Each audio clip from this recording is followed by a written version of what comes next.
I just finished the movie for The Long Walk, which came out in 2025 and is based off of Stephen King's book, The Long Walk, which I also just recently finished. I started by reading the book first, which I'm very glad that I did, and then I watched the movie. This is going to be a spoiler-free video on my comparisons between The Long Walk, the book, and the movie. I'm going to do my best to keep it spoiler-free so that if you haven't read the book or you haven't watched the movie, I'm not spoiling either for you. But I definitely want to let you know where and when you should read or watch the movie, depending upon what your preference is. This is just going to be a quick comparison video about my opinions on The Long Walk, the movie after finishing the book. So let's get into it. The Long Walk, the movie, honestly was very good. I enjoyed it. I think it did a very good job of demonstrating a lot of the same emotional components from the book. And I thought it was very enjoyable. They really did keep a lot of the moments that happened in the book in the movie, which was really cool. I felt character-wise, the Major was a fantastic pick. He's very, very close to what I pictured when I read the book, so that was really cool. The rest of the characters are a mixed bag, mainly because also the book is about adolescent boys, really looking around the 16-year-old range. I think the youngest is 14. We're looking at younger adolescents, not like in the 13 range, but like mid,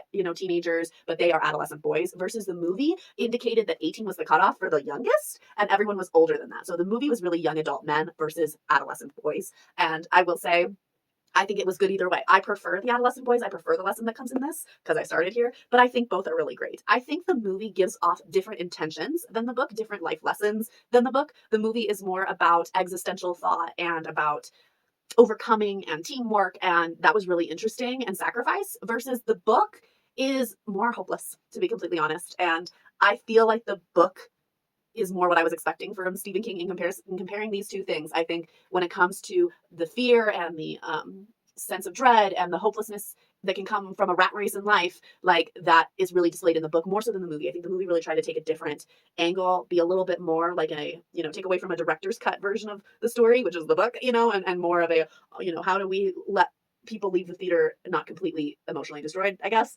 That's kind of how I felt like the movie took that on. Keep in mind, between the book and the movie, they have different endings, which is actually quite surprising. It's not a spoiler because you don't know what their endings are, but when you get to the ending of the movie or you get to the ending of the book, just know it's going to be a little bit of a different ride with the alternative mode of telling this story, which is actually kind of cool. I was actually surprised while watching the movie, like, oh, okay, so this is kind of like just, here's an alternative way that this could have been told, which was actually quite interesting to watch. My recommendations for y'all: if you are a book reader and like reading books, start with the book. 100% start with the book. Absolutely read the book, then go watch the movie. And I think you'll enjoy both, but I think you'll see what I'm talking about, where there's different lesson intentions between the book and the movie.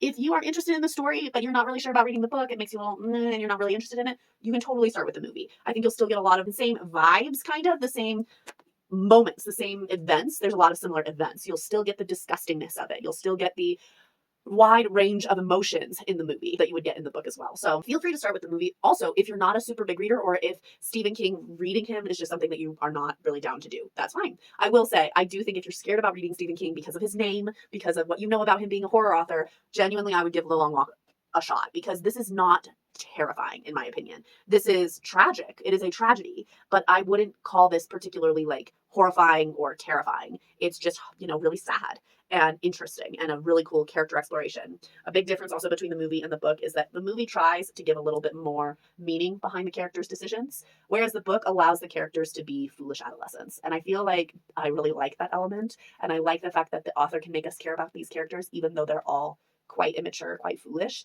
And you still care about them and you still hurt when they hurt, And in the movie, I think you do still, you hurt when they hurt, but I think in trying to give them a bit more of a logical reason behind their choices, more of a bigger goal, I think it shifts how you're going to relate to the characters. Both are very fast paced. The reading of this is very quick, but I think the book does a little bit better of you feeling the length of the long walk in reading something that's very fast to read. The movie is also quite fast paced, actually. And I think you kind of miss in the movie a little bit the visceral experience of how long they're walking. And so I think that there is a little bit lower in that standpoint. I will say between the two, of course, I'm going to rate the book as better than the movie. I'm a huge book person in general, but I understand that movies do have to shorten things and take out things because they have to be a shorter, more concise telling of the story. So I respect that.